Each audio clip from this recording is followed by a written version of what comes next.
جس ٹاپک کو ہم نے شروع کیا تھا محرم کے تعلق سے، اور چند باتیں محرم، اس کا واقعہ اور اس کی فضیلت کے تعلق سے آپ کے سامنے رکھنے کی کوشش کی تھی۔ اس بار انشاءاللہ عزیز اس کی دوسری کڑی اور دوسرا حصہ ہم دیکھیں گے۔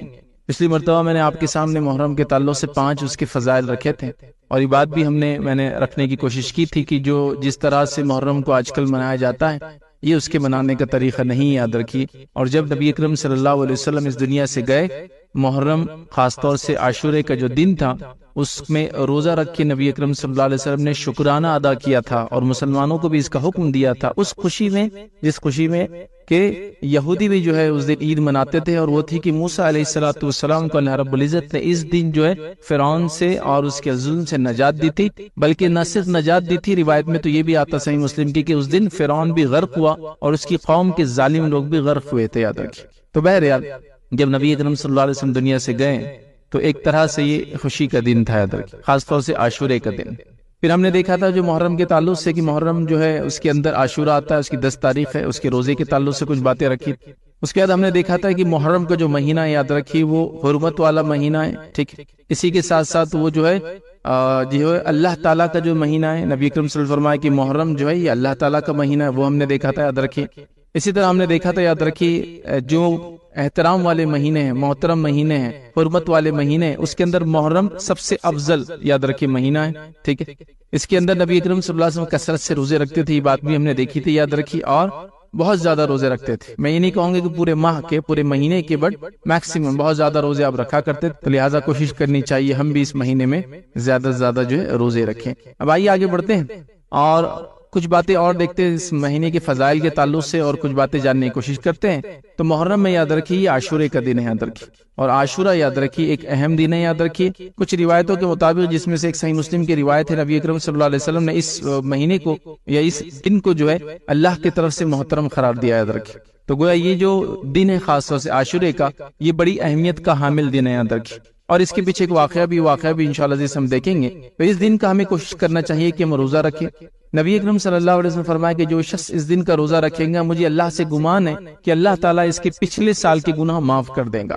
اور یاد رکھیے جو روایتوں کے اندر اس طرح کے الفاظ آتے ہیں، جیسے کہ ذوالحجہ کے اندر جو ایک روزہ رکھیں گا وہ 2 سال کے گناہوں کا کفارہ ہے، یہاں جو ایک روزہ رکھیں گا وہ یا 2 روزے 9، 10 اور 10، 11 کا، تو وہ 1 سال کے گناہوں کا کفارہ ہے۔ اسی طرح روایتوں میں آتا ہے ایک نماز سے دوسری نماز کے بیچ کے گناہ مٹ جاتے ہیں۔ اسی طرح روایتوں میں آتا ہے ایک جمعہ سے دوسرے جمعہ تک انسان عمل کرے، گناہ اس کے مٹ جاتے ہیں، ٹھیک ہے۔ اسی طرح روایتوں میں آتا ہے جب انسان وضو کرتا ہے تو اس کے گناہ دھل جاتے ہیں۔ یہ تمام روایتوں کا معاملہ یہ ہے کہ یہ سب کے سب صغائر کے اوپر ہوتی ہے، صغیرہ گناہوں پر ہے، کبیرہ گناہ بغیر توبہ کے معاف نہیں ہوتے، یاد رکھیے۔ اور اس کے اندر خاص طور سے اگر وہ انسانوں کا اس میں معاملہ تھا، حقوق العباد کا معاملہ تھا، ان سے بھی توبہ کے بغیر نہیں ہوتے، یاد رکھیے۔ تو اگر اللہ کے معاملے میں آپ نے گناہ کبیرہ کیا، شرک ہو گیا، بدعت ہو گیا، کوئی غلط کام کر دیا، توبہ کر لے تو اللہ کا معاملہ۔ لیکن بندے اگر آ جائے تو اللہ سے بھی توبہ ہے اور بندوں سے بھی معافی ہو جاتی ہے، پھر یاد رکھیے۔ تو یہ بھی اس کا ایک ایڈیشنل پارٹ ہو جاتا ہے جب حقوق العباد کے اندر توبہ کا معاملہ آتا ہے۔ بہرحال تو تمام 1 سال کے صغیرہ گناہ ہمارے اس سے انشاءاللہ عزیز معاف ہو جائیں گے۔ تو ہر کسی کو چاہیے کوشش کرے کہ یہ روزہ رکھے۔ روایتوں کے اندر یہاں تک آتا ہے کہ لوگ بچوں کو اپنے یہ روزہ رکھواتے، اپنے چھوٹے چھوٹے بچوں کو مدینہ کے اندر روزہ رکھواتے، اور اس روزے کو رکھوانے سے پہلے وہ کاٹن کی، کپاس کی گڑیا وغیرہ بنا لیتے، اور پھر وہ کہتی ہے کہ جب بچے روزہ رکھتے اور کبھی ضد کرتے کھانے کی، تو ہم یہ گڑیا وغیرہ ان کو کھیلنے کے لیے دیتے تاکہ وہ اس سے مشغول ہو جائے اور روزے کو کنٹینیو کرے۔ اس سے ایک بات پتہ چلی کہ صحابہ اپنے بچوں کو عادت ڈالنے کے لیے روزے رکھواتے تھے، حالانکہ وہ چھوٹے ہوتے تھے، مطلب یہ بالغ نہیں ہوئے، روزہ تو بالغ ہونے کے بعد فرض ہوتا ہے، لیکن آپ خود سوچئے کہ بالغ ہوتے ہی وہ سارے روزے رکھ سکتا ہے؟ نہیں، پہلے سے کچھ نہ کچھ پریکٹس ضروری ہے۔ جیسے کہ رمضان کو لے لیجئے، ایک بچے کے لیے پھر ضروری ہے کہ رمضان کے روزے رکھیں، لیکن رمضان کا روزہ کیا وہ اچانک رکھیں گا؟ نہیں، تو آپ کو چھوٹی عمر سے، چھوٹی سے مراد بہت چھوٹے بچوں کو میں نہیں کہہ رہا ہوں، لیکن ایسی عمر سے اس میں سمجھداری رکھتا ہے، اب نماز کو مسجد آ رہا ہے، سمجھ لیجئے 7 سال میں تو حدیث میں بچوں کو مسجد لاؤ، ہے نا، 10 سال کی نہ ہے تو مارو، تو 7 سال سے آپ کچھ روزے شروع کر سکتے ہیں، 1، 2، 3، 5، 10، ہے نا۔ اس کے بعد جب وہ بالغ ہو جائیں گا تو انشاءاللہ اس پورے رکھیں گا۔ تو یہاں صحابہ کی جو عمل ہے، جو پریکٹس بتا رہی ہے کہ وہ چھوٹے بچوں کو بھی روزہ رکھاتے تاکہ ان کو عادت ہو، حالانکہ ان پر روزہ فرض نہیں ہوتا، اور ویسے بھی محرم کا روزہ تو فرض تھا بھی نہیں یاد رکھ، لیکن عادت کے لیے، اور اس میں وہ مشغولیت کے لیے ان کو کھلونے وغیرہ جو ہے کچھ کپڑے کے یا کپاس کے بنا دیتی، تاکہ وہ ضد کرتے جب کھانے کی ان کو یاد آتی تو وہ ان کو دے دیتے، پھر وہ کھیل میں لگ جاتے اور اس چیز کو بھول جاتے، یاد رکھیے کہ وہ روزہ ہے، تو یہ عادت دلانے کے لیے تھا، یاد رکھیے۔ تو اس سے پتہ چلا کہ روزہ اہمیت کا حامل ہے، اور صحابہ خود بھی رکھتے تھے اور اپنے بچوں کو بھی رکھاتے تھے، یاد رکھیے۔ تو جو شخص صحت پائے، حالات اس کے لیے درست ہو، میسر ہو، تو وہ ضرور جو ہے 10 کا روزہ رکھے۔ اور نبی اکرم صلی اللہ علیہ وسلم نے یہ حکم دیا اور حدیث میں فرمایا تھا، اگر میں زندہ رہا، ٹھیک ہے، تو میں آنے والے سال سے، چونکہ آپ نے یہ روزہ رکھا تو آپ کو بتائے گا یہود بھی روزہ رکھتے ہیں، تو آپ نے کہا اگر میں زندہ رہا تو آنے والے سال میں 9 کا بھی روزہ رکھوں گا، یاد رکھیں۔ جو شخص محرم کا 10 کا روزہ رکھے اس سے پہلے یا اس کے ایک دن بعد کا بھی روزہ اس میں اضافہ کر لے، یاد رکھیں۔ تو لہٰذا ہمیں بھی چاہیے کہ ہم 9-10 کا رکھیں۔ ہمارے علاقے کے اندر 10-11 بہت مشہور اور معروف ہے، بہرحال 10-11 رکھنا چاہے 10-11 رکھیں، لیکن 9-10 کا رکھ لیں، ٹھیک ہے، تو یہ اچھا ہے۔ اگر کسی وجہ سے آپ کا ایک ہی روزہ ہو، دوسرا روزہ نہ رکھ پائے، یا نہ پہلے کا رکھ پائے نہ بعد کا رکھ پائے، تو ایک روزہ بھی انشاءاللہ جس کافی، یاد رکھیں۔ 2 ضروری نہیں ہے، لیکن جو رکھ سکتا ہے وہ 2 ضرور رکھے، یاد رکھیں۔ اور اگر کوئی شخص نہ ہی رکھ پائے کسی وجہ سے، سفر ہے اور باقی چیزیں جس میں آپ کو تو بیماری ہے، رمضان کا روزہ بھی آپ چھوڑ سکتے، لیکن اس کی قضا ہوتی ہے، اس روزے کی قضا نہیں ہوتی، یاد رکھیں۔ لہٰذا وہ چھوڑنا بھی چاہے کسی وجہ سے تو شرعی عذر سے بالکل چھوڑ سکتا ہے، وہ گناہگار اس کی وجہ سے نہیں ہوگا، رکھیں گا تو ثواب کا مستحق ہوگا، صغائر اس کے معاف ہوں گے، اور اگر صغیرہ گناہ نہ ہوں گے تو اس کو اجر ملیں گا اس چیز کا کہ اس نے جو ہے روزہ رکھا، یاد رکھے۔ تو لہٰذا ہم کوشش کریں کہ اس روزے کو ضرور رکھے، یاد رکھے، ٹھیک ہے۔ اسی کے ساتھ ساتھ یاد رکھیے، آئیے اس واقعے کی طرف بڑھتے ہیں جس واقعے کی وجہ سے اللہ کے رسول صلی اللہ علیہ وسلم نے یہ روزہ رکھا، اور جو میں نے بات بیان کی تھی کہ یہ جس نبی اکرم صلی اللہ علیہ وسلم جب دنیا سے گئے، اس روزے کو آپ نے شکرانے میں رکھا، پچھلے امت کے لیے، یاد رکھیے، موسیٰ علیہ الصلوۃ والسلام کی قوم کے لیے، کہ اللہ نے ان کو نجات دی تھی، یاد رکھیے۔ تو یہ واقعہ یوں تھا کہ نبی اکرم صلی اللہ علیہ وسلم جب جو ہے مکہ کے اندر بھی، یاد رکھیے، مشرکین مکہ اس دن کی حرمت کرتے اور اس دن روزہ رکھا کرتے تھے، مشرکین کس وجہ سے وہ روایتوں میں نہیں آتا ہے، لیکن جب آپ مدینے آئے تو مدینے کے اندر یہود و نصارہ بھی اس روزے کو رکھتے تھے، یاد رکھیں۔ بلکہ اس دن ان کی عورتیں خوشیاں مناتی، زیورات پہنتی، نئے کپڑے پہنتے، ایک طرح سے عید کا دن تھا ان کے لیے۔ تو جب ان سے پوچھا گیا کہ یہ اس طرح سے کیوں مناتے ہیں، تو انہوں نے کہا کہ اس دن اللہ رب العزت نے موسیٰ علیہ السلام کو فرعون سے نجات دی تھی، لہٰذا ہم شکرانے کے اندر یہ روزہ رکھتے ہیں۔ تب نبی اکرم صلی اللہ علیہ وسلم نے فرمایا تھا، ہم موسیٰ پہ زیادہ حق رکھتے ہیں ان یہودیوں سے، لہٰذا ہم بھی اس روزے کو رکھیں گے۔ پھر آپ وہ روزہ رکھتے رہے، اور اس کے بعد آپ نے آخر وقت یہ بیان کیا تھا کہ اگر موقع ملا تو اگلے سال سے میں جو ہے 2 روزے رکھوں گا، لیکن آپ 2 روزے نہیں رکھ پائے، آپ ایک ہی روزہ رکھتے اپنی زندگی میں، یاد رکھیں۔ بہرحال تو اس سے پتہ چلا کہ یہ خوشی کا دن تھا اور وہ کیا گیا۔ اس سے ایک اور بات پتہ چلتی اس واقعے سے، وہ یاد رکھی، وہ یہ ہے کہ اسلامی اخوت، اسلامی بھائی چارہ، یہ جو بردرہوڈ ہوتا ہے ہمارے اندر، بھائی چارہ کی بہت اہم ہے، یاد رکھیں۔ دیکھیے موسیٰ علیہ السلام ہزاروں سال پہلے آ کے گئے ہیں، نبی اکرم صلی اللہ علیہ وسلم ان کے ہزاروں سال بعد آ رہے ہیں، لیکن اس خوشی میں آپ بھی شامل ہو رہے ہیں، چونکہ یہ اخوت کا، بھائی چارے کی تقاضا، یاد رکھیں کہ وہ مسلمان تھے، اللہ نے ان کو نجات دی تھی، وہ ان کے لیے خوشی کا دن تھا، نبی اکرم صلی اللہ علیہ وسلم نے اس چیز پر عمل کیا اور خوشی کا اظہار کیا، اللہ کا شکر ادا کر کے روزہ رکھ کے، یاد رکھیں۔ تو اس سے پتہ چلتا ہے کہ اسلامی بھائی چارہ بڑی اہم چیز ہے، یاد رکھیں، جس کو ہم نے بہت آسانی سے چھوڑ دیا، یا آج کل ہم کہتے ہیں وہ کچھ موجود بھی نہیں، یاد رکھیں۔ ہم لوگ بالکل انتظار کر رہے ہیں کہ کب موقع ملے کسی دوسرے مسلمان کی جان، مال اور عزت کو میں پامال کر سکوں، مجھے موقع ملے تو میں یہ کر دوں گا، مطلب موقع ملے تو اس پہ ہاتھ اٹھا دیا، اس کی عزت پامال کیا آپ نے، اس پہ اگر ہاتھ اٹھایا اس کو نقصان ہوا تو جانی نقصان آپ نے اس کو کیا۔ اسی طرح اس کے مال کو برباد کرنا ایک عام بات ہے نا، گاڑی خراب کرنے سے لے کے، چیزوں کو توڑ پھوڑ کرنے سے لے کر، گھر کے رنگ خراب کرنے سے لے کر، ان کے مطلب جس کو خوشیوں میں خوشی نہ ہو کہ اس کے زوال کی امیدیں کر کر کے ہم لوگ اپنے بھائی چارے کو برباد کر رہے ہیں۔ لیکن دیکھیے اسلامی بھائی چارے کا سبق دیکھیے کہ ہزاروں سال پہلے قوم آئی ہے، لیکن وہ ہم تھے، وہ مسلمان تھے، تو اللہ کے رسول صلی اللہ علیہ وسلم یہ اخوت کا تقاضا بتا رہے کہ ہم بھی شامل ہوں گے اس چیز کے اندر۔ اور بڑی عجیب بات ہے، یاد رکھیے آج مسلمان کسی چیز کے اندر، یاد رکھیے، کسی کے شامل نہیں، اس کو کسی کی خوشی دیکھ کر، اپنے بھائی کی، اس کو برا لگ رہا ہے، کسی کے غم کو دیکھ کر وہ خوش ہو رہا ہے کہ اس کا نقصان ہوا، اس کا مطلب وہ غم سے، اس کا مطلب میرے لیے وہ خوشی کا دن ہے۔ آپ دیکھیے تمام چیزیں بالکل عام ہیں، مطلب میں اس کے لیے خاص نہیں بول رہا ہوں۔ آپ کسی نے گھر بنا لیا، آپ دیکھیے جو ہے لوگوں کی حسد اس انسان کی طرف، یہ کیسے ہو سکتا ہے؟ کسی کی بچیوں کی شادی اللہ رب العزت نے آسانی سے اور کروا دی کم عمر میں، تو اس کو اس سے بھی جلانے والا سکتا ہے، ایسا کیسے ہوا؟ کسی کو اللہ نے اچھی صحت دے دی، کسی کو اولاد دے دی، کسی کو لڑکے دے دیے، کسی کو خوبصورت اولاد دے دی، کسی کو تعلیم یافتہ پڑھی لکھی ذہن نشین اچھی، ہر چیز کے اوپر حسد و جلن کا معاملہ ہے۔ تو کیسے ہم ایسی خود قائم کر سکیں گے جو اتنے ہزار سال بعد بھی باقی تھی، یاد رکھیں۔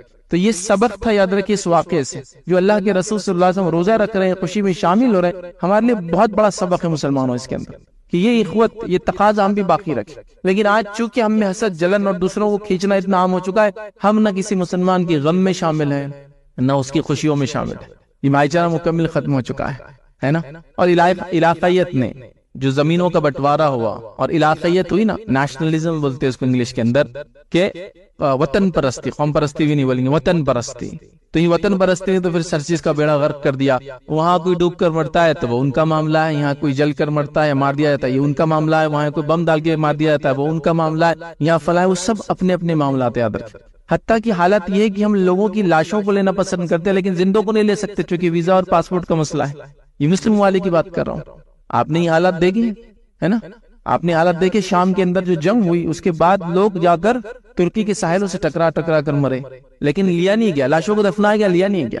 روہنگیا مسلمانوں کے ساتھ یہی کیا گیا انڈونیشیا، ملیشیا میں، جب اپنے جہازوں میں نکل کے پہنچ گئے، لاشوں کو تو لے کے دفنایا گیا لیکن زندوں کو لیا نہیں جا سکتا، اس لیے کہ پاسپورٹ اور ویزے کا مسئلہ ہے، نیشنلٹی کا مسئلہ ہے۔ تو یہ سب چیزیں آپ بہرحال دیکھ سکتے ہیں۔ تو وہ اخوت، وہ بھائی چارہ، وہ محبت، وہ لگاؤ، وہ ختم ہو چکا ہے جو ایمانی بنیادوں پہ ہوتا ہے، یاد رکھیں۔ آج وہ ختم ہو چکا ہے جس کے نتیجے میں قوم بردہ ہو چکی ہے، قوم ہلکی ہو چکی ہے، قوم کا خون ہلکا ہو چکا ہے، اور دشمن کے لیے آپ پر حملہ کرنا آسان ہو چکا ہے۔ میں آپ کو ایک مثال دیتا ہوں، ایک گھر میں 10 نہیں، صرف 2 بھائی ہو، 10 بہت بڑی مثال ہے، 2 بھائی ہو اور اتحاد کے ساتھ رہتے ہو تو کسی کی مجال نہیں، پورے محلے میں ان کے اوپر آنکھ اٹھا کر دیں گے۔ صرف 2 بھائیوں کی مثال دے رہا ہوں، لیکن اتحاد پہ رہتے ہیں۔ لیکن 10 بھائی ہو اور اتحاد پہ نہ ہو تو آپ دیکھیے ہر بھائی کو غلام بنا کے استعمال کیا جا سکتا ہے، کیونکہ دوسرا خوش ہو رہا ہے۔ جس کی دوسری مثال میں آپ کو دے سکتا ہوں کہ ایک جنگل ہے، اس جنگل میں سمجھو 4 سانڈ ہے، بل ہے، میل ہے، ہوتا ہے نا کسی بھی اس کا ایسا کہ جانور کے اندر بیل لے لیجیے آپ یا بھینسا لے لیجیے، وہ بل ہوتا ہے، میل بولتے ہیں اس، 4 سانڈ ہے۔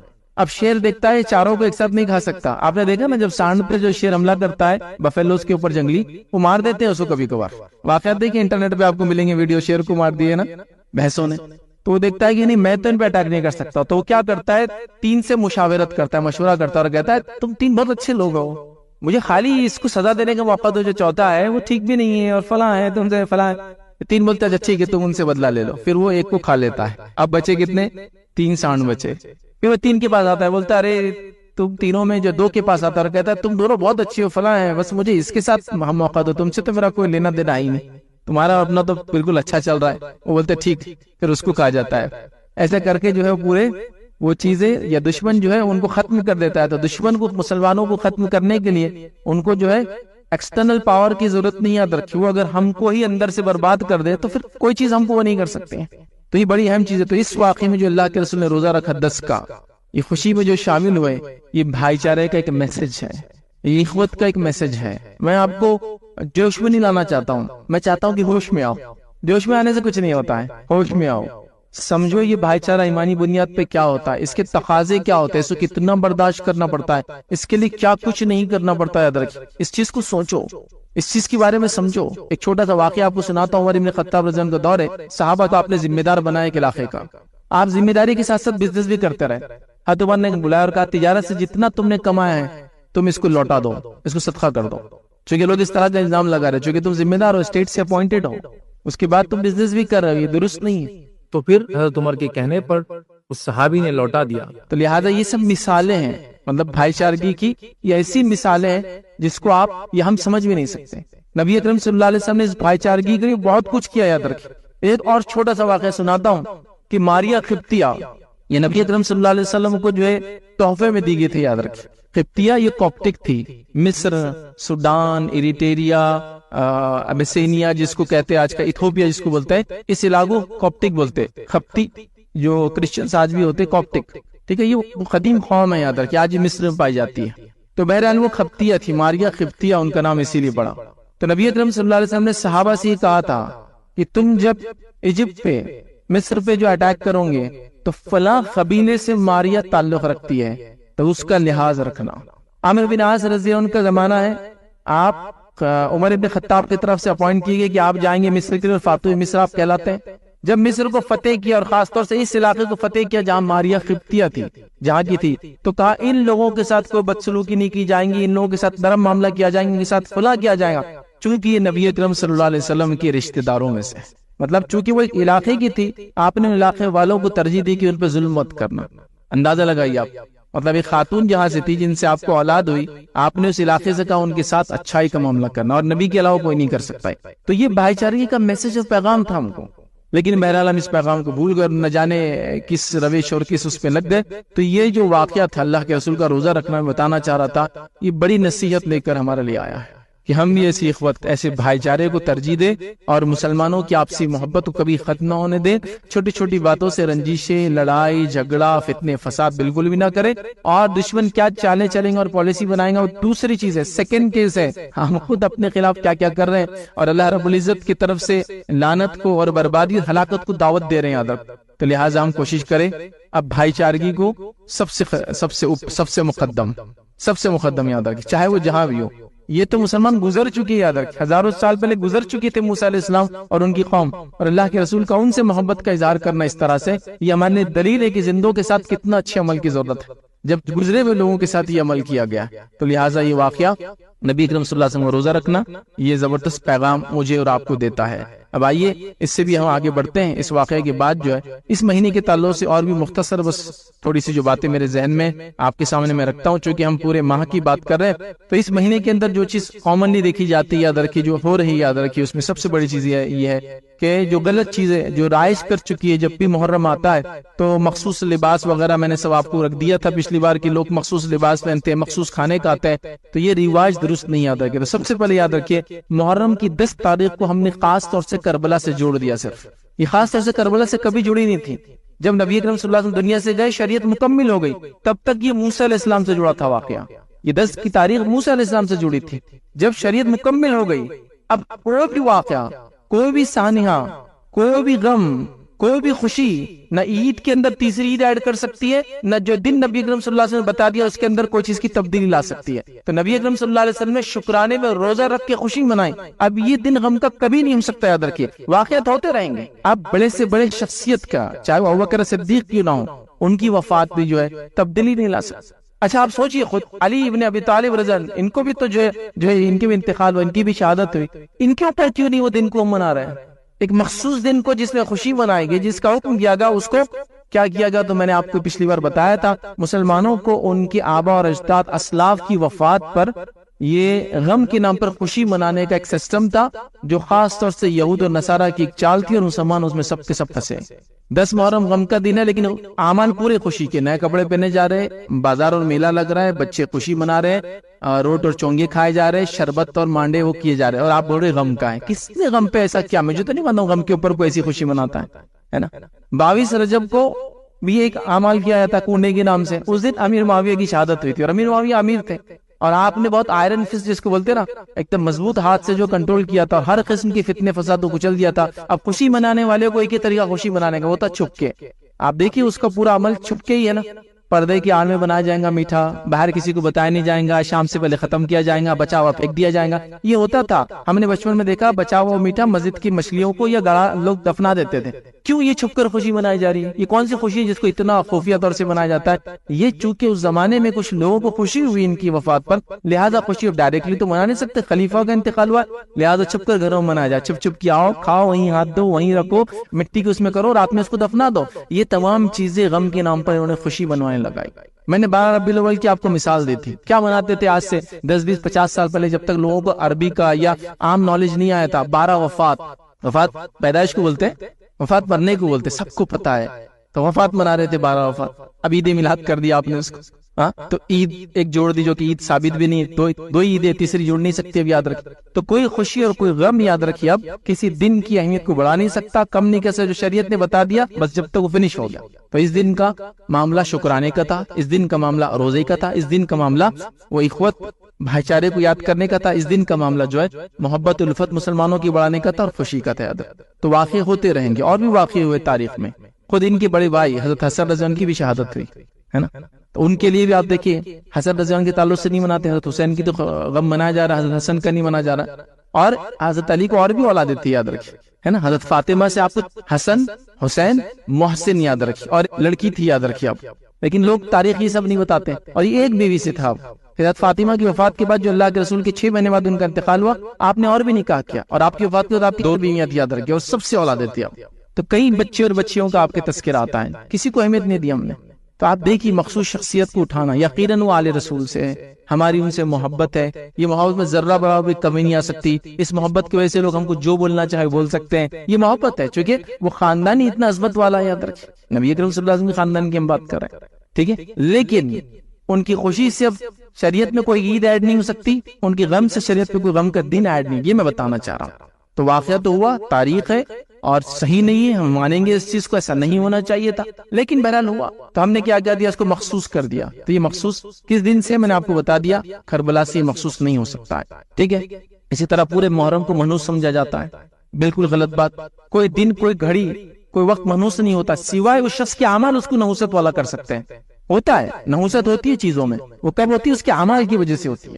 ایک آدمی گناہگار، شرک اور کفر پر ڈوبا ہے تو آپ کہیں گے اس کا مال بھی نحوست لاتا ہے، اس کا گھر بھی نحوست بھرا ہے، کیونکہ اس سے نحوست ہی آئیں گی اس کی برائی کی وجہ سے.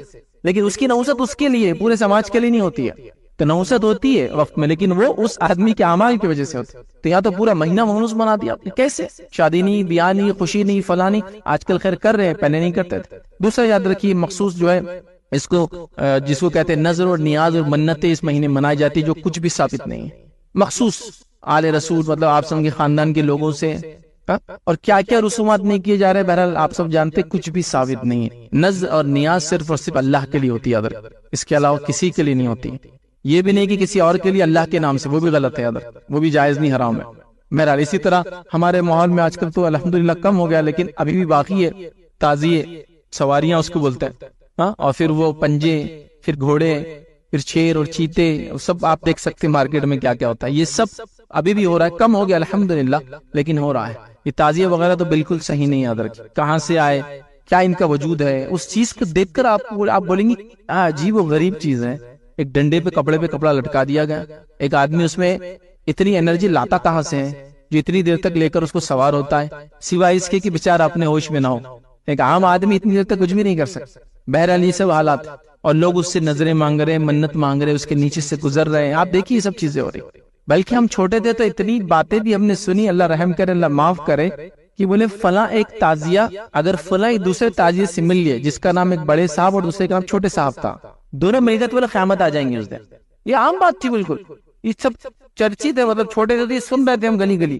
مطلب دیکھیے علامت قیامت بھی ہمارے بچپن میں کسی نے بتایا نہیں ہم کو کہ کیا ہے یہ علامت قیامت.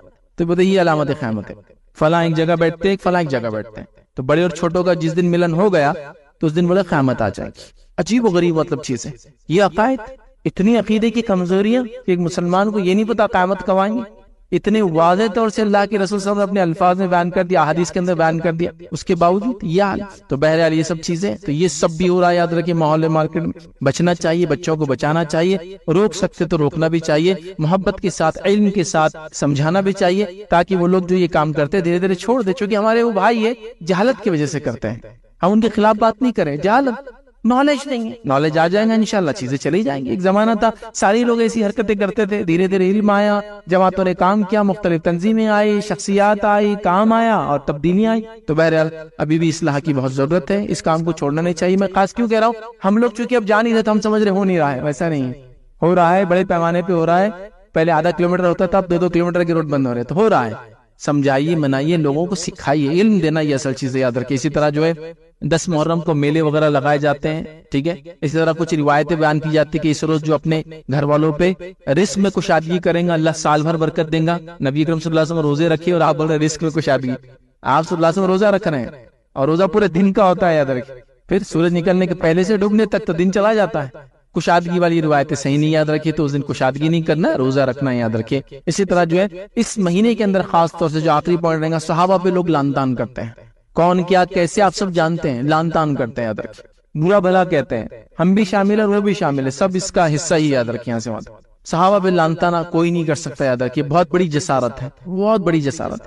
صحابہ پہ لعن طعن کرنا، زبان درازی کرنا، منہ کھولنا، میں ایسا ہی کہتا ہوں کہ آسمان کی طرف دیکھ کر تھوکنا ہے، وہ تھوک واپس اپنے منہ پہ آتا ہے. اب آسمان کی طرف دیکھ کے تھوک سکتے ہیں کیا؟ وہ منہ پہ آتا ہے اپنے اڑ کر. تو صحابہ کے بارے میں بہت احتیاط کرنے کی ضرورت ہے. ان کی جس شخصیات جو ہے بڑی معتبر، بڑی اہمیت کی حامل ہے. کبھی موقع رہا تو میں صحابہ کی فضائل آپ کے سامنے میں رکھنے کی کوشش کروں گا، لیکن ایک فضیلت میں قرآن سے صرف ان کی بتاتا ہوں، وہ یہ ہے کہ اللہ رب العزت قرآن نے فرمایا فَإِنْ آمَنُوا بِمِثْلِ مَا آمَنْتُمْ بِهِ فَقَدْ اهْتَدَوْا، کہ اے لوگوں فَإِنْ آمَنُوا، اللہ فرما رہا ہے کہ اگر یہ لوگ ایمان لائے جیسے کہ، ٹھیک ہے جی، اللہ کیا فرماتا ہے فَإِنْ آمَنُوا بِمِثْلِ مَا آمَنْتُمْ بِهِ فَقَدْ اهْتَدَوْا، کہ اگر یہ لوگ ایمان لائے جیسے کہ صحابہ ایمان لائے تو یہ ہدایت یافتہ ہوں گے. کہ اگر یہ لوگ ایمان لائے، دیگر لوگوں کو بتایا جا رہا ہے ویسے کیسے، جیسے صحابہ ایمان لائے تو یہ ہدایت پہ رہیں گے. تو صحابہ کی ایمان کو کسوٹی اور معیار بنا دیا گیا دوسروں کی ایمان کے لیے کہ ایسا لاؤ تو تم کامیاب ہو، تو ہدایت یافتہ ہو. اب اندازہ لگاؤ کہ صحابہ کی ایمان کو معیار بنا دیا گیا، کسوٹی بنا دیا گیا کہ اگر یہ ایمان لائے ویسے جیسے کہ صحابہ ایمان لائے تو یہ ہدایت یافتہ ہوں. صحابہ کی ایمان کو کسوٹی بنایا گیا. میں سمجھتا ہوں اس سے بڑی کوئی بات نہیں ہو سکتی. یہ وہ شخصیات ہے، یاد رکھیں، بڑی ان کی عظمت ہے، یاد رکھیں، بہت اونچا مقام ہے، یاد رکھیں. اور کتنا کہ میں بتا نہیں سکتا، یاد رکھیں. صرف یہ کہہ سکتا ہوں کہ دنیا کے تمام یاد رکھیں نیکوکار لوگ بھی مل جائے تو ایک صحابی کے درجے کو نہیں پہنچ سکتے، اور دنیا کے تمام اصحاب جو الگ الگ انبیاء کے تھے وہ سب بھی مل جائے تو ایک نبی کے مقام کو نہیں پہنچ سکتے. صحابی کا مقام بہت اونچا ہوتا ہے، یاد رکھیں، بہت اونچا ہوتا ہے. انبیاء کی ایمان کی خصوصیت یہ وہ صرف بڑھتا ہے. صحابہ کی ایمان کی خصوصیت ہے وہ ایک لیول کو جا کے پہنچ جاتا ہے. اور ہمارے ایمان کا معاملہ ہے بڑھتا بھی ہے اور گھٹتا بھی، یاد رکھیں، بڑھتا بھی ہے اور گھٹتا بھی ہے. صحابہ کے لیول کو پہنچ کے رک گیا، انبیاء کا صرف بڑھتا ہے، ہمارا بڑھتا اور گھٹتا ہے. تو یہ وہ شخصیات ہے جن کی زبان میں قرآن اترا، کبھی کبھار ان کے لیے قرآن اترا، کبھی کبھار ان کی نصیحت پہ قرآن اترا، ان کی غلطی کو بتانے کے لیے قرآن اترا، ان کے اچھے اعمال کی تعریف کرنے کے لیے قرآن اترا. تو اندازہ لگا یہ وہ ذات ہے، یہ وہ شخصیت ہے. اور یہ کیسی ذات ہے صحابہ کی؟ ان کی خصوصیت یہ ہے کہ سورہ فتح میں اللہ رب العزت نے فرمایا کہ اللہ رب العزت نے ان کی مثال توریت اور انجیل میں پہلے سے بیان کر دی تھی. یہ صحابہ کا مقام ہے کہ ان کی مثالیں توریت اور انجیل میں تھی، اور توریت کی انہی مثالوں کی وجہ سے عمر ابن خطاب رضی اللہ عنہ کے بغیر جنگ کے القدس بیت المقدس دے دیا گیا تھا. یہ بیت المقدس کی تاریخ آپ اٹھا کے پڑھ لیجئے. بیت المقدس 42 بڑی بڑی جنگیں ہوئی، یاد رکھیے. 100 بار اس شہر کا محاصرہ ہوا جہاں مسجد اقصی ہے، یاد رکھیے. تاریخ یہ گواہی دیتی کہ سب سے زیادہ جانیں کسی شہر کے لیے گئی ہے تو وہ یہی شہر ہے، یاد رکھیے. تاریخ گواہی دیتی کہ سب سے زیادہ پورے جنگیں اگر تاریخ میں لڑی گئی تو اسی شہر کے لڑی گئی. لیکن تاریخ اس کی بھی گواہی دیتی کہ ایک بار ایسا موقع آیا بغیر جنگ کے یہ شہر سونپ دیا گیا. اور وہ کس کو سونپ دیا گیا تھا؟ عمر ابن خطاب کو. کیوں؟ اس لیے کہ یہودیوں کی کتاب میں اور نصرانیوں کی کتاب میں یہ لکھا تھا کہ صحابہ کی مثالیں تھی، اور اس میں یہ مثال تھی اور اوصاف تھے فلاں قسم کا حکمراں آئے گا تو اس کو چابیاں خاموشی کے ساتھ دے دینی چاہیے، جنگ کی ضرورت نہیں تھی، اور دے دی گئی. تو یہ مثالیں موجود ہونے کی وجہ سے صحابہ کی توریت اور انجیل میں، قرآن میں اللہ رب نے فرمایا کہ ان کی مثال توریت اور انجیل میں تھی. تو اندازہ لگا یہ وہ ذاتیں اور شخصیت ہے. تو کبھی بھی یاد رکھیں، سمجھ کے رہنا اس معاملے میں. کبھی بھی کسی کے بارے میں منہ اٹھا دیا عام لوگوں کے بارے میں، وہ بھی گناہ ہے.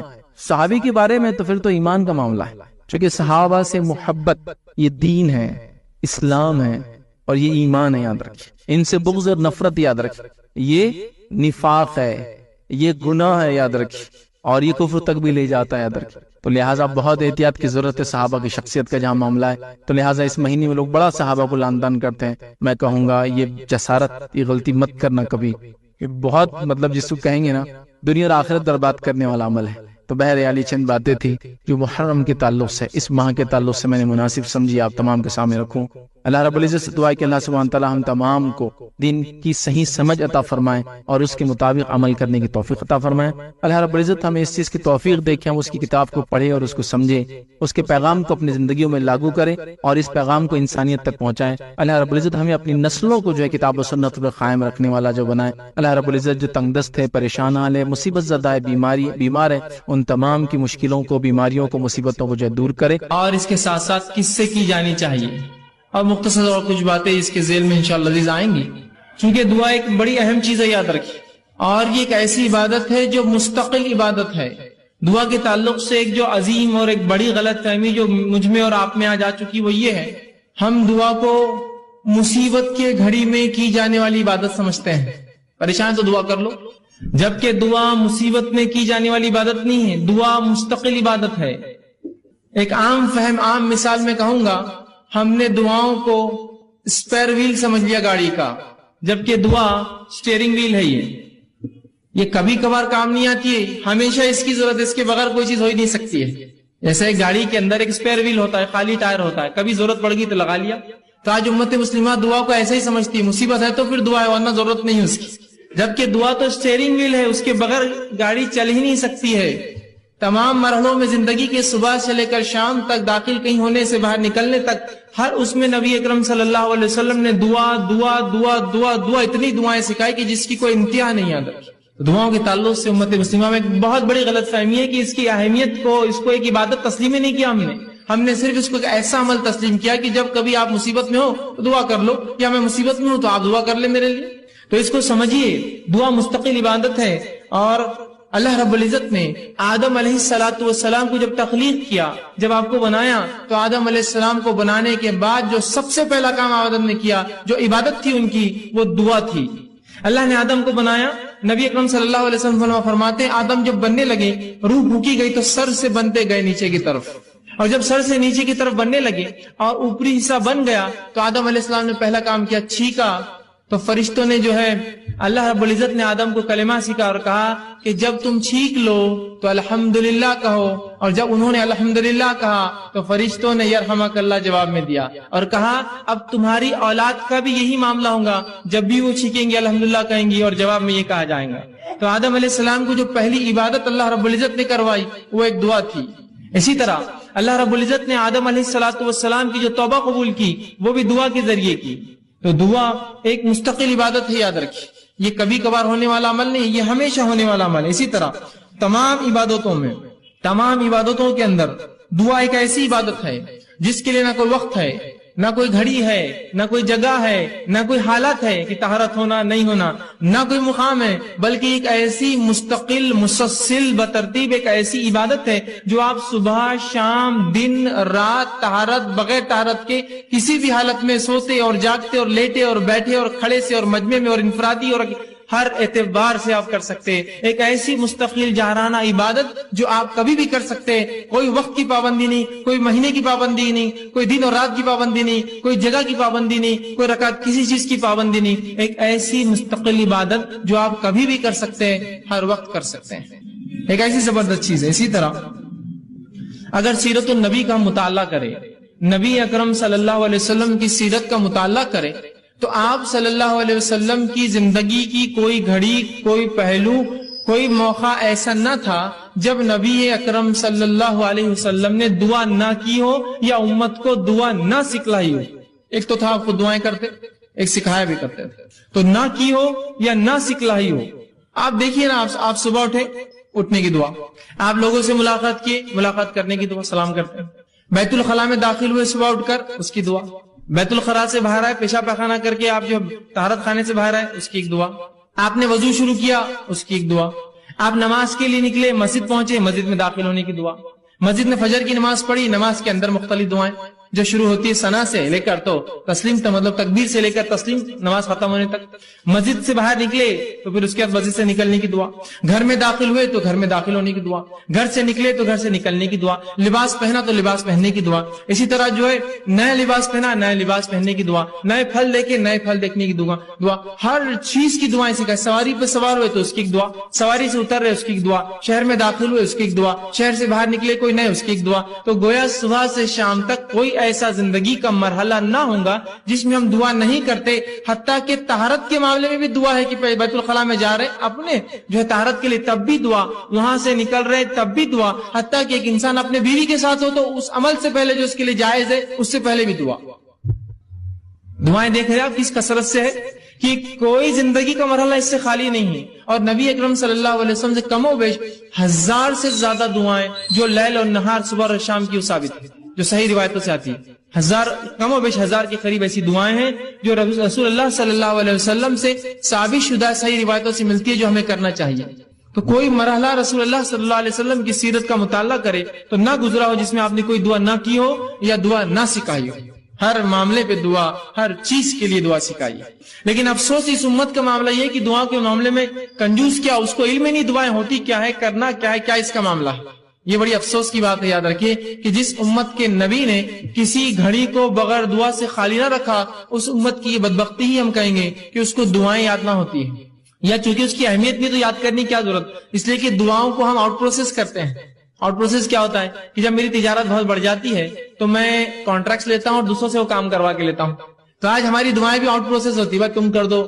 ہمارے گھر میں ایک ولی گزرے، انہوں نے سب کے لیے دعائیں کر دی. ہم تو نبی کے خاندان سے، ان کی دعائیں ہمارے لیے ابھی کافی ہے نا. اس طرح سے ہم دعائیں دوسروں سے کرواتے ہیں، خود سے کرنے کوئی معمول نہیں. تو دعا یاد رکھی عبادت ہے، اور نبی اکرم صلی اللہ علیہ وسلم کی سیرت میں ہم دیکھتے ہیں آپ پوری زندگی ہر وقت دعائیں کرتے تھے. اسی طرح جو ہے اسلام کے دوسرے اعمال جو فرائض جس کو کہتے ہیں، نماز، روزہ، زکوٰۃ، حج، اگر اس کا مطالعہ بھی کرے تو یہ بھی ایک قسم کی دعائیں ہیں. نماز کیا ہے آپ کی شروع سے لے کر آخر تک مختلف دعاؤں کا مجموعہ. آپ حج کرنے جاتے ہیں، کیا کرتے ہیں حج کے اندر؟ کیا اعمال ہیں آپ کے؟ طواف کر رہے تو دعا، صحیح کر رہے تو دعا، جو ہے میدان عرفہ میں ہے تو دعا، مزدلفہ میں تو دعا، جا رہے تو دعا. مطلب دعا ہی تو ہے حج پورا، دعا ہی تو ہے نماز پوری. تو یہ گویا فرائض بھی عبادت ہے. یہ جو فرض عبادتیں ہیں یہ بھی خود ایک قسم کی دعائیں ہیں، یاد رکھیے. تو دعاؤں کی شریعت نے بڑی اہمیت یاد رکھی ہے. لیکن آج یہ ہماری بدبختی ہے، غلط فہمی ہے کہ ہم یہ سمجھتے ہیں دعا ایک ایسی چیز ہے جو مشکل حالات میں، پریشانی کے اندر، مصیبت کے اندر اس کو استعمال کیا جائے، ورنہ بہرحال اس کی ضرورت نہیں ہوتی. حالانکہ یہ ایک بہت بڑی غلط فہمی یاد رکھی، بہت بڑی غلط فہمی کہ ہم محض اپنی ضرورت کے وقت دعا کریں، بلکہ ہمیں تو یہ حکم ہے کہ ہر بار ہم دعا کریں. یاد رکھیں، ہر بار دعا کرے، ہر چیز سے پہلے دعا کرے، ہر چیز کی بعد دعا کرے، ہر چیز کی ابتدا میں دعا کرے.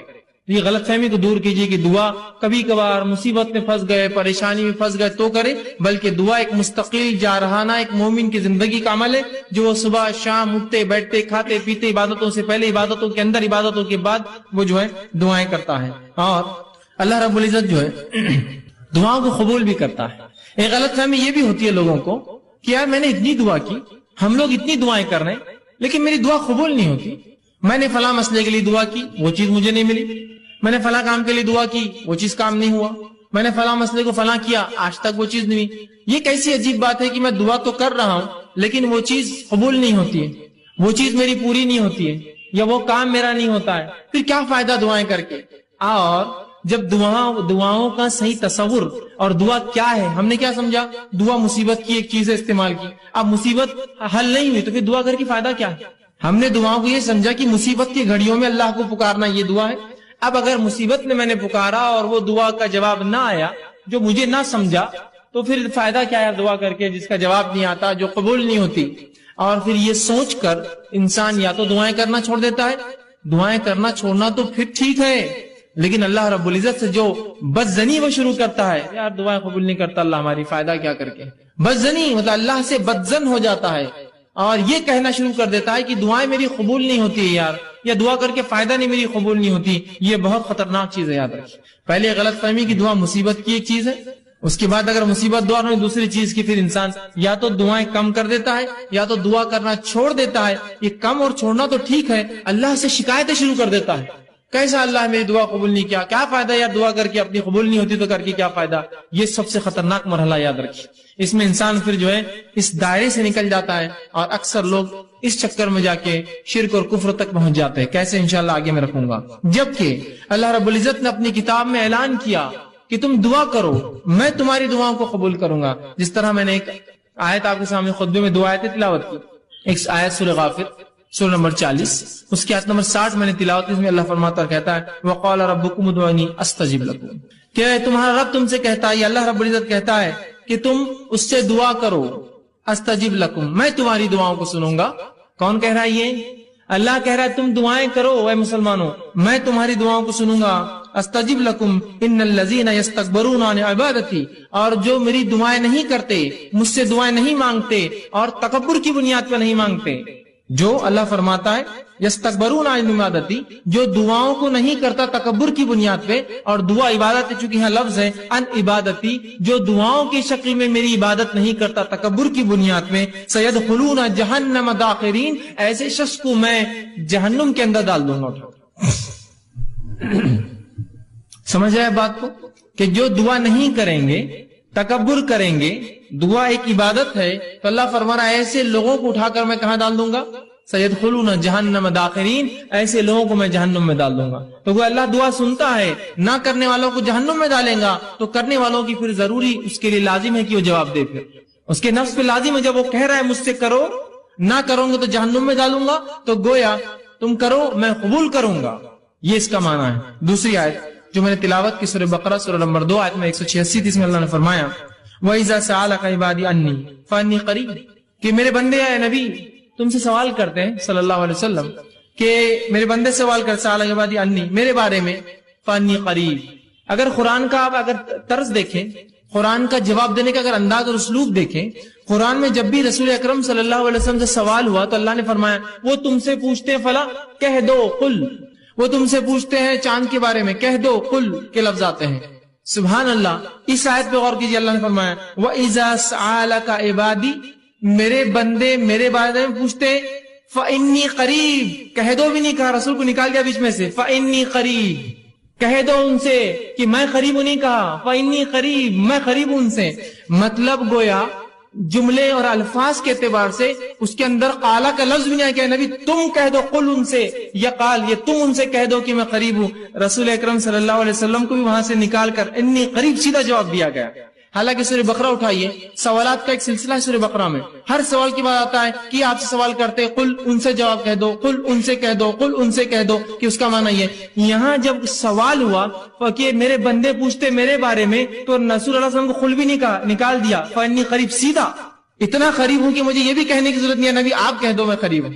تو کہا وَإِذَا سَأَلَكَ عِبَادِي عَنِّي فَإِنِّي قَرِيبٌ، جب میرے بندے پوچھتے ہیں میرے بارے میں نبی آپ سے کہہ دو کہ میں ان سے قریب ہوں، اُجِیبُ الدَّعْوَةَ الدَّاعِ إِذَا دَعَانِ، اور جو بھی مجھ سے دعا کرتے ہیں میں ان کی دعاؤں کو قبول کرتا ہوں، ان کی دعاؤں کا جواب دیتا ہوں۔ اور فرمایا فَلْيَسْتَجِبُوا لِي، تو انہیں چاہیے وہ صرف میرے سے ہی دعا کرے، مجھے سے ہی مانگے، وَلْيُؤْمِنُوا بِي، اور مجھ پر ایمان لائے، لَعَلَّكُمْ يَرْشُدُونَ، شاید کہ وہ ہدایت یافتہ ہو، شاید کہ وہ رشد و ہدایت پر قائم رہے۔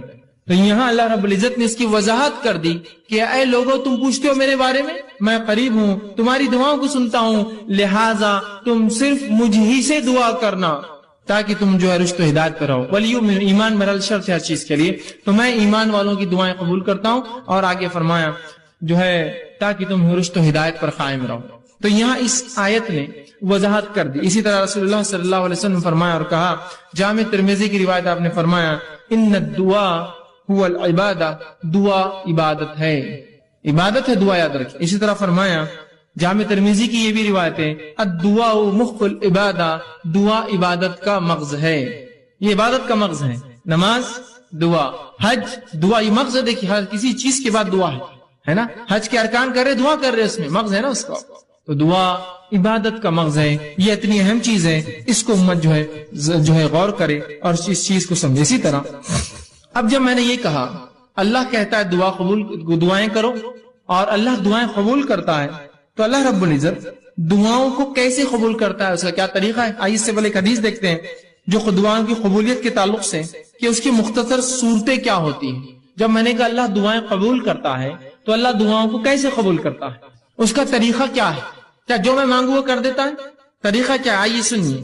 نبی اکرم صلی اللہ علیہ وسلم فرماتے ہیں، مسند احمد کی روایت ہے، ابو سعید خدری رضی اللہ عنہ حدیث کے راوی فرماتے ہیں آپ صلی اللہ علیہ وسلم فرمایا کہا مسلمان دعا کرتا ہے جس میں گناہ اور خطا رحمی کی اگر بات نہ ہو، ایک مسلمان اللہ سے دعا کرتا ہے جس میں گناہ کی بات نہ ہو، اللہ مجھے زنا آسان کر دے یا مجھے فلاں نہیں، گناہ کی بات نہ ہو، اور قطع رحمی رشتے توڑنے کی بات نہ ہو کہ اللہ میرا رشتہ ان سے توڑ دے میں ان سے فلاں کرتا ہوں، جس میں گناہ کی بات نہ ہو، رشتے توڑنی قطع رحمی کی بات نہ ہو، تو آپ صلی اللہ علیہ وسلم فرماتے ہیں اللہ 3 میں سے ایک ضرور عطا کرتا ہے۔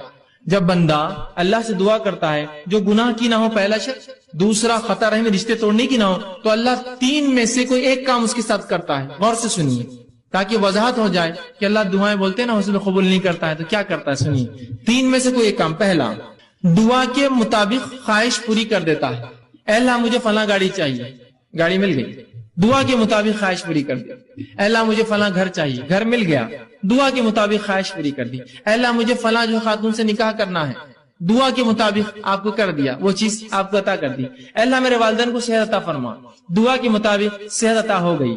تو جو مانگتا ہے مل جاتا ہے، پہلی شکل۔ دوسری صورت دعا قبول ہونے کی، سنیے آپ فرماتے ہیں دعا کو آخرت کے لیے اٹھا کے ذخیرہ بنا دیتا ہے. دعا کو اللہ لے لیتا ہے اور اٹھا کر آخرت میں ذخیرہ بنا دیتا ہے. اینڈ ٹائمز کا سٹاک، مرنے کے بعد کی زندگی کے لیے ایک سٹاک بنا کے رکھ دیتا ہے، آخرت کا ذخیرہ بنا دیتا ہے. اور تیسرا فرماتے ہیں دعا کے برابر مصیبت کو ٹال دیتا ہے.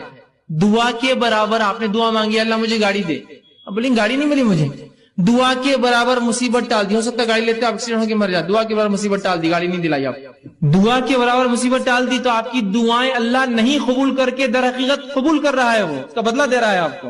مطلب مجھے لگ رہا ہے کہ یہ چیز میرے لیے اچھی ہے، پتہ چلا اس میں تو میرے لیے شر تھا، اللہ نے بچا لیا، بعد میں الحمدللہ میں بچ گیا، ورنہ وہ چیز لے کے پھنس جاتا ہوں. سمجھے آپ؟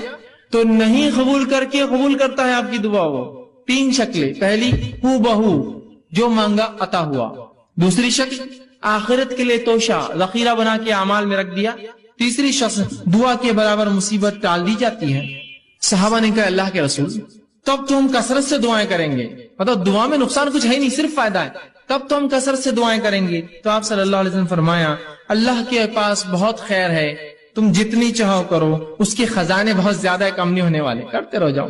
اور ایک دوسری روایت میں آپ نے فرمایا ایک بندہ اللہ کے پاس جائیں گا، اس کا حساب کتاب ہوگا، وہ کہیں گے اللہ میں نے یہ اور یہ عمل تو کبھی زندگی میں نہیں کیے تھے، مطلب کچھ ایسے عمل اس کے نام عمل میں ہوں گے جو اس نے کیے نہ ہوں گے. وہ کہیں گے اللہ یہ کیا ہے؟ تو اللہ کہیں گا یہ وہ تیری دعائیں تھی جو میں نے قبول نہیں کی تھی جب تو نے مانگی تھی دنیا میں. تو وہ بندہ کہیں گا کاش کہ میری اللہ کوئی دعا قبول نہ کرتا، اس لیے کہ اتنا اجر ملے گا نہیں قبول ہونے والی دعاؤں کا جسی کو امتحان ہے. تو کہیں گا کاش ہے اللہ تو میری ایک بھی دعا قبول نہ کرتا دنیا میں، آج اس کا اجر ملتا. تو کیا ہوتا اس اجر بڑھنے سے، نام اعمال نے وزن نیکیوں کا بڑھنے سے اس کے مقامات بلند ہوتے تھے جنت میں. کہیں کاش ایک بھی دعا اللہ دنیا میں قبول نہ کیا ہوتا تو نے میری. تو 3 میں سے ایک ملتا ہے، یاد رکھیے. اب کوئی دعائیں نہ چھوڑے، اللہ سے ناراض نہ ہو، اللہ سے رسوائی کا اظہار نہ کرے اللہ میری نہیں سنتا ہے، وہ سن رہا ہے آپ کی، آپ کو 3 میں سے ایک دے رہا ہے. دعا کے بدلے دعا جو مانگا وہ دے رہا ہے، یا اس کے بدلے آخرت کے لیے اٹھا کے رکھ رہا ہے، یا اس کے بدلے آپ کو اور مجھے اس کے برابر مصیبت کو ٹال دے رہا ہے، مصیبت کو ٹال دے رہا ہے. اور کیوں نہ ہو ہم لوگوں کے لیے کچھ چیزیں ایسی ہوتی ہیں ہم ظاہر کو دیکھتے ہیں نا، اللہ جو ہے باطن کا جاننے والا ہے، وہ زیادہ بہتر جانتا کیا اچھا اور کیا نہیں. میں دعائیں مانگ رہا ہوں اور اللہ نے قرآن میں فرمایا سورہ بقرہ میں انسان کبھی کبھار اپنے لیے دعاؤں کی شکل میں بد دعائیں مانگتا ہے، دعائیں نہیں ہوتی بد دعائیں مانگتا ہے. وہ قسم سے اللہ اس کو نہ قبول کر کے رحم کرتا ہے ہم پر. مجھے علم نہیں کسی چیز کا، میں دعا کر رہا ہوں اللہ یہ چیز ہی مجھے چاہیے، دعا یوں کرنا چاہیے اللہ اس میں خیر ہو تو مجھے دے، نہیں یہ چیز ہی مجھے چاہیے. اللہ نے کہا ٹھیک ہے لے لے. آپ نے وہ چیز لی، اس کے بعد اس کا بھاؤ ختم ہو گیا، وہ چیز بیکار ہو گئی، وہ تو ناقص تھی، اس سے فلاں مسائل تھے، آپ کہیں گے میں نے کیا کر دیا، خیر کی نہیں کیا آپ نے، بس اپیل تھی کہ وہی چاہیے، دے دیا اللہ، خیر کی نہیں مانگی آپ نے. سمجھ رہے؟ تو کبھی کبھار دعاؤں کی شکل میں بد دعائیں مانگتے اللہ سے، سمجھے؟ تو اللہ سے دعا کرنے کا حکم ہے. اس چیز کو سمجھے دعا کیا ہے، یہ بڑی اہم چیز ہے. اور 3 میں سے کوئی ایک شکل میں انشاءاللہ العزیز ہماری دعا قبول ہوتی ہے، اور آخرت میں اگر اس کا بدلہ ملے تو انسان کہیں گا دنیا میں کاش قبول نہ ہوتی تو بڑا اچھا ہو جاتا، اس لیے آخرت میں بہت کثیر اس کا بدلہ ملے گا.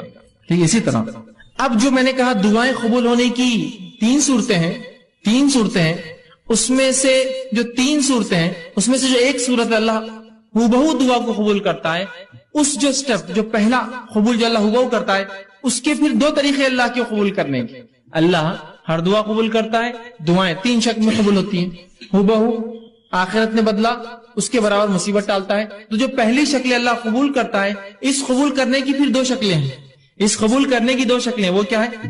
پہلی شکل یہ ہے دعا مانگی تبھی قبول ہو گئی، آج میں نے دعا کی کل نتیجہ آ گیا، آج میں نے دعا کی پرسوں نتیجہ آ گیا، آج میں نے دعا کی 1 مہینہ بعد رزلٹ تھا میرا اور وہی آیا جو میں چاہتا تھا. تو یہ ہوا فوراً حال میں، مطلب بالکل آپ دیکھ سکتے اس کی دعا فوراً قبول ہو گئی آپ. اور کبھی اس دعا کو اللہ بعد میں قبول کرتا ہے، بہت لمبے عرصے کے بعد، کتنا عرصہ ہم نہیں جانتے، بہت دن بعد کرتا ہے. لیکن تو جو پہلی شکل ہے پھر اس کے 2 ٹائپس ہوتے ہیں، پہلا فوراً، دوسرا تھوڑا وقت کے بعد. آئیے اس کی مثالیں ہم دیکھتے ہیں. جس میں دعا جو فوری قبول ہو جاتی ہے اس کی ایک مثال ہے، صحیح بخاری کی روایت ہے. آپ صلی اللہ علیہ وسلم فرماتے ہیں 3 لوگ تھے بنی اسرائیل سے، اور وہ جنگل میں تھے، زوردار بارش ہونے لگی، تینوں نے گفا میں پناہ لے لی. اچانک اوپر سے ایک پتھر گرا اور گفا کی منہ پہ آ کے لگ گیا، گفا بند ہو گئی. تینوں نے کہا اپنے اپنے نیکی کا وسیلہ تلاش کرو اور اللہ کے سامنے ایسی نیکی بیان کرو جو نیکی خالص اللہ کے لیے کی ہوں گی تاکہ یہ مصیبت ٹل جائے. پہلے نے کہا اللہ میں نے اپنے والدین کے لیے جو ہے بکریاں چرا کر آیا تھا، والدین سو گئے، میں روز پہلے ان کو دودھ پلاتا. اس دن میرے والدین سو گئے تھے، بچے حالانکہ میرے بھوک سے تڑپ رہے تھے، میں نے پھر بھی بچوں کو جو ہے دودھ نہیں دیا، پہلے والدین کے اٹھنے کا انتظار کیا، انہوں نے پیا، پھر میں نے بچوں کو دیا. یہ میں نے تیرے لیے کیا تھا. اگر تجھے یہ چیز پسند ہے تو جو ہے اس کو جو ہے تو تھوڑا اس مصیبت کو ہٹا دے. پتھر تھوڑا کھسک گیا، روشنی اندر آنے لگی، فوراً اثر ہوا دعا کا، فوراً انسٹنٹ دعا ہوئی، اثر ہوا، پتھر تھوڑا کھسک گیا. پھر دوسرے شخص نے دعا کی، اور تیسرا بہرحال تفصیلی ہے واقعہ بہت لمبا. تینوں نے دعا کی، ایک کی دعا پہ تھوڑا کھلا روشنی، دوسرے کی دعا پہ اتنا کھلا کہ باہر دیکھ سکتے لیکن نکل نہیں سکتے، تیسرے کی دعا پہ وہ رول کر کے بازو ہٹ گیا اور تینوں باہر نکل گئے. جبھی اللہ نے جواب دیا ان کی دعا کا. یہ ایک شکل. اب دوسری شکل جو اللہ بعد میں جواب دیتا ہے، جو بعید ہوتا ہے، عرصے بعد دیتا ہے، تو آئیے اس کی مثال قرآن نے دی. ابراہیم علیہ الصلوۃ والسلام نے اللہ سے دعا کی، سورہ بقرہ سورہ نمبر 2 آیت نمبر 129، اور فرمایا ربنا وابعث فیہم رسولا منہم یتلو علیہم آیاتک ویعلمہم الکتاب والحکمت ویزکیہم. اے اللہ ان لوگوں میں سے، انہی میں سے ایک رسول پیدا کر. اے اللہ ان لوگوں میں سے. یہ دعا کب کیا آپ نے معلوم آپ کو؟ جب اسماعیل علیہ السلام اور حاجرہ علیہ السلام کو لا کر مکے میں چھوڑ دیا. مکے میں چھوڑنے کے بعد جب آئے تو ایک دعا کر رہے ہیں. کیا دعا کر رہے ہیں؟ اے اللہ میری اس اولاد سے، اسماعیل سے، اس کی نسل سے، ان لوگوں میں سے جو ہے اللہ فرمائے ربنا وابعث فیہم رسولا منہم، انہی کے اندر